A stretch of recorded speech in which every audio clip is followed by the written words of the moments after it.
जानते हैं आज की देश और दुनिया की सिलेक्टेड काम की और महत्वपूर्ण 50 बड़ी खबरों को सिर्फ 10 मिनट में। पर अभी तक आपने इस वीडियो को लाइक नहीं किया तो लाइक कर दीजिए। तो चलिए वीडियो स्टार्ट करते हैं। प्रदूषण का कोरोना कनेक्शन, देश में जहां पोल्यूशन ज्यादा वहां कोविड-19 अधिक घातक रहा। मन की बात, पीएम मोदी ने वैक्सीन को लेकर दूर की शंकाएं, कहा मेरी मां ने 100 साल की उम्र में लिया है टीका। दिल्ली कोर्ट का बड़ा फैसला, गोद लिए बच्चे को भी गुजारा भत्ता देना पिता का दायित्व। जाने पूरा मामला। केंद्रीय कर्मचारियों को जुलाई से मिलेगा डीए और डीआर, सरकार ने वायरल खबर को बताया फर्जी। शिवराज सिंह का तंज, राहुल बाबा शर्म करो, वैक्सीन पीएम मोदी नहीं तो क्या आप लगवा रहे हो। कोरोना से उबरने के बाद स्वाद और गंध को वापस लाने में लग सकता है 1 साल का वक्त। सरसों की कमी की वजह से बंद हो रही है राजस्थान और यूपी में मिलें, बढ़ सकती है किसानों की दिक्कतें। फरमान, पहला टीका लगवाने वालों को ही 28 जून से सार्वजनिक जगहों पर एंट्री, राजस्थान में नियम लागू। लगातार दूसरे दिन भी महंगा हुआ पेट्रोल डीजल, अब तक 8 रुपए प्रति लीटर से ज्यादा बढ़ चुके दाम। आज पेट्रोल और डीजल की कीमतों में क्रमशः 35 पैसे और 26 पैसे प्रति लीटर तक का इजाफा हुआ। मातृभूमि को स्पर्श कर भावुक हुए राष्ट्रपति, बोले सपने में भी नहीं सोचा था कि राष्ट्रपति भवन तक पहुंच पाऊंगा। दिल्ली में आज से खुलेंगे होटल और जिम, एमपी में हटा कोरोना कर्फ्यू, जाने अपने राज्य का हाल। घोटाले का आरोप लगाने वालों को कोर्ट में घसीटेगा राम मंदिर ट्रस्ट, निशाने पर प्रियंका गांधी और संजय सिंह। कोविड वैक्सीन से प्रभावित नहीं होती प्रजनन क्षमता और बांझपन, सरकार ने किया साफ। आज से 3 दिवसीय लद्दाख दौरे पर रक्षा मंत्री राजनाथ सिंह सीमा पर तैयारियों का लेंगे जायजा। बिहार 7 फेरों से पहले दूल्हे का हुआ स्वयंवर, पहले हाथ जोड़े फिर उठाकर तोड़ दिया शिव धनुष। काबू में कोरोना, खुलने लगा राजस्थान, अब बाजार शाम 7 बजे तक खुल पाएंगे, बसें भी रात 8 बजे तक चलती दिख जाएंगी। मंदिरों को खोलने की अनुमति भी मिली और हाँ, शादी में 40 से ज्यादा मेहमानों को नहीं बुलाया जाएगा। बिहार के यात्रियों के लिए खुशखबरी, 28 जोड़ी स्पेशल ट्रेनों का होगा परिचालन। राजस्थान ने तोड़ा रिकॉर्ड, एक दिन में सर्वाधिक 10,45,000 हुआ वैक्सीनेशन, चिकित्सा मंत्री ने दी बधाई। टेलीग्राम ने जोड़ा ग्रुप वीडियो कॉल्स और स्क्रीन शेयरिंग फीचर का सपोर्ट, जानिए डिटेल। बिहार में आज से होगी कक्षा 1 से 5वीं तक के बच्चों की पढ़ाई, जानिए क्या है तैयारी। खतरा, दिल्ली से फरीदाबाद पहुंचा डेल्टा प्लस वेरिएंट, 25 वर्षीय युवक में मिला संक्रमण, हरियाणा में अलर्ट। जुलाई अगस्त तक शुरू हो सकता है 12 से 18 साल के बच्चों का टीकाकरण, जायडस कैडिला वैक्सीन का ट्रायल लगभग पूरा। उत्तर प्रदेश में 100 सीटों पर चुनाव लड़ेगी ओवैसी की पार्टी एआईएमआईएम, किया 10 दलों के साथ गठबंधन। जी हां दोस्तों, और भी बहुत बड़ी काम की खबरें निकल कर आ रही हैं, इसलिए वीडियो को लास्ट तक जरूर देखना। तो चलिए अब जानते हैं जो महत्वपूर्ण खबरें हैं उनको विस्तार से। पर इससे पहले अभी तक आपने इस वीडियो को लाइक नहीं किया तो लाइक कर दीजिए। पीएम मोदी ने वैक्सीन को लेकर दूर की शंकाएं, कहा मेरी मां ने 100 साल की उम्र में लिया है टीका। जी हां, प्रधानमंत्री नरेंद्र मोदी ने रविवार को अपने मन की बात कार्यक्रम में एक बार फिर देशवासियों से जल्द वैक्सीन लगवाने की अपील की। आपको बता दें कि कोरोना की संभावित तीसरी लहर के खतरे के बीच देश में अभी भी लोगों के अंदर वैक्सीन को लेकर संशय है। ऐसे में पीएम मोदी ने कहा कि वैक्सीन नहीं लगवाना खतरनाक साबित हो सकता है। अपने संबोधन में प्रधानमंत्री ने कहा कि मैंने और मेरी मां ने वैक्सीन लगवा ली है, जो कि 100 साल की है, इसलिए आप भी जल्द से जल्द वैक्सीन लगवा लीजिए। अनोखी शुरुआत, इस भारतीय कंपनी के कर्मचारियों को दहेज लेना पड़ेगा, महंगा डिमांड करने पर जा सकती है नौकरी। जी हां, भारत समेत दुनिया के दहेज लेने वाले लोगों के लिए एक कंपनी ने अनोखी शुरुआत की है। शारजाह स्थित एरिज ग्रुप एंड कंपनी ने अपने कर्मचारियों पर दहेज विरोधी नीति लागू किया है। यानी इस कंपनी में काम करने वाले कर्मचारी अगर दहेज की मांग करेंगे तो उन्हें नौकरी से भी हाथ धोना पड़ सकता है और उन पर कानूनी कार्रवाई भी हो सकती है।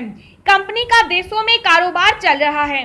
कंपनी के संस्थापक और सीईओ सोहन रॉय दुनिया में पहली बार है कि किसी संस्था द्वारा दहेज विरोधी नीति को रोजगार एग्रीमेंट का हिस्सा बनाया गया है और एक भारतीय संस्था के रूप में हमें इस पर बहुत गर्व है। प्रदूषण का कोरोना कनेक्शन। देश में जहां पोल्यूशन ज्यादा वहां कोविड-19 अधिक घातक रहा। जी हां, देश में अधिक प्रदूषण वाले इलाकों में कोरोना अधिक संक्रामक और जानलेवा साबित हुआ। मतलब खराब वायु गुणवत्ता और ज्यादा PM 2.5 यानी पार्टिकुलेट मैटर उत्सर्जन करने वाले क्षेत्रों में संक्रमण और इससे संबंधित मौतों की संभावना अधिक रही। देशव्यापी अध्ययन में यह दावा किया गया है। सभी राज्यों में सांख्यिकीय विश्लेषण के दौरान कोविड-19 और PM 2.5 के बीच संबंध स्थापित किया गया। इसमें PM 2.5 की सांद्रता और कोरोना के मौत के बीच सीधा संबंध मिला है। क्या कोविड वैक्सीन से प्रभावित होती है प्रजनन क्षमता, होता है बांझपन? सरकार ने किया साफ। जी हां, केंद्रीय स्वास्थ्य एवं परिवार कल्याण मंत्रालय ने शुक्रवार को उन अफवाहों को खारिज कर दिया जिनमें कहा जा रहा है कि कोविड के टीके बांझपन का कारण बनते हैं। मंत्रालय ने एक बयान में कहा कि कोविड के टीके बांझपन का कारण नहीं बनते। मंत्रालय ने कहा कि भारत में जल्द ही कम से कम 6 अलग अलग प्रकार के कोविड-19 टीके उपलब्ध होंगे। हमें एक महीने में 30 से 35 करोड़ खुराक खरीदने की उम्मीद है ताकि एक दिन में 1 करोड़ लोगों को टीका लगाया जा सके। काबू में कोरोना, खुलने लगा राजस्थान। अनलॉक 3 के तहत लोगों को मिली ये रियायतें। जी हां, देश में दूसरे राज्यों की तरह राजस्थान में भी कोरोना काबू में आ गया। इसी कड़ी में राजस्थान सरकार द्वारा अनलॉक 3 के तहत लोगों को और भी कई सारी छूट दे दी गई है। सरकारी गाइडलाइन के मुताबिक अब बाजार शाम 7 बजे तक खुल पाएंगे। बसें भी रात 8 बजे तक चलती दिख जाएंगी। इस बार निजी वाहन को भी छूट दी गई है और गाड़ियों के जरिए रात 8 बजे तक आवाजाही की जा सकती है। पेट्रोल पंप भी इतने बजे तक खुले रहेंगे और मंदिरों को खोलने की भी अनुमति दे दी गई है। और अब आपको 1 जुलाई से शादी समारोह फिर से होते दिख जाएंगे, लेकिन लोगों की सीमा पहले ही तय कर दी गई है। शादी में 40 से ज्यादा मेहमानों को नहीं बुलाया जा सकता। वहीं कार्यक्रमों में भी शाम 4 बजे तक खत्म करना होगा। इसके बाद शादी कार्यक्रम को आगे बढ़ाने की अनुमति मिलेगी।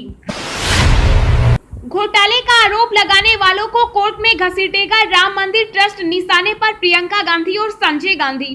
जी हां, अयोध्या में राम मंदिर परिसर निर्माण के लिए ली जा रही जमीन पर जो घोटाले के आरोप लगाए गए हैं, अब उस पर राम मंदिर ट्रस्ट कानूनी कार्रवाई का मन बना रहा है। इसमें आप नेता संजय सिंह, कांग्रेस महासचिव प्रियंका गांधी वाड्रा समेत अन्यों पर मानहानि का केस भी दर्ज करवाया जा सकता है। फिलहाल श्री राम जन्मभूमि तीर्थ क्षेत्र न्यास इस मामले में कानूनी सलाह ले रहा है। इसमें 2 विकल्पों पर विचार किया जा रहा है। जानकारी के मुताबिक जल्द ही यह तय हो जाएगा कि किस तरह की कानूनी कार्रवाई की जानी चाहिए। विश्व हिंदू परिषद के कार्यकारी अध्यक्ष और सीनियर एडवोकेट आलोक कुमार ने बताया कि हमने न्यास को सलाह दी है कि संजय सिंह और प्रियंका गांधी के खिलाफ मानहानि का मुकदमा दर्ज कराया जाए। दिल्ली में आज से खुलेंगे होटल और जिम। MP में हटा कोरोना कर्फ्यू, जाने अपने राज्य का हाल। जी हां, कोरोना वायरस की दूसरी लहर भारत में धीरे धीरे कमजोर पड़ती दिख रही है। कोरोना वायरस संक्रमण के नए मामलों में लगातार गिरावट देखने को मिल रही है। इन सब के बीच राज्य सरकारों ने कोरोना के कारण लागू प्रतिबंधों में ढील देनी शुरू कर दी है। दिल्ली में सोमवार से होटल खोलने और शादी समारोह आयोजित करने की छूट दे दी है। जिम व योग संस्थान को 50% क्षमता के साथ शुरू करने की इजाजत दी गई। राजस्थान सरकार ने लॉकडाउन में और ढील देने का फैसला किया, जबकि मध्य प्रदेश सरकार ने आज से कोरोना कर्फ्यू हटाने का फैसला लिया। हरियाणा में कोविड-19 लॉकडाउन 28 जून तक जारी रहेगा। कॉर्पोरेट दफ्तरों को फुल अटेंडेंस के साथ खोलने की इजाजत है। शादियों और अंतिम संस्कार में 50 से ज्यादा लोग शामिल नहीं हो सकते। सभी दुकानें सुबह 9 बजे से रात 8 बजे तक और मॉल सुबह 10 बजे से रात 8 बजे तक खुल सकेंगे। गोवा में कोविड कर्फ्यू 1 हफ्ते के लिए बढ़ाकर 5 जुलाई तक कर दिया गया। बिहार में सरकारी और निजी दफ्तरों को पूरी क्षमता के साथ खोलने की इजाजत मिल चुकी। नाइट कर्फ्यू रात 9 बजे से सुबह 5 बजे तक जारी रहेगा। दुकानें शाम 7 बजे तक खुल सकती हैं।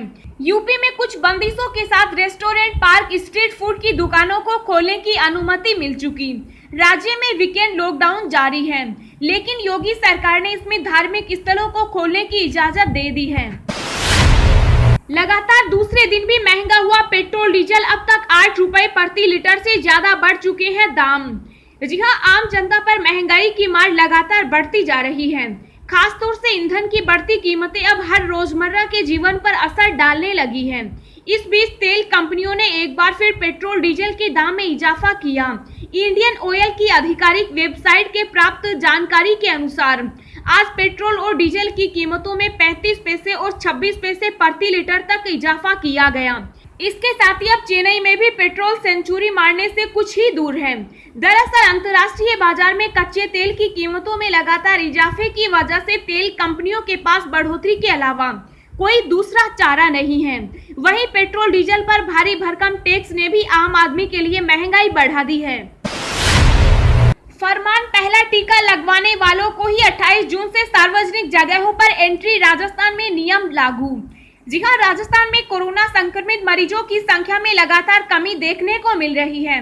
अच्छी बात यह है कि कोविड टीकाकरण अभियान के मामले में राजस्थान शीर्ष 5 राज्यों में शामिल है।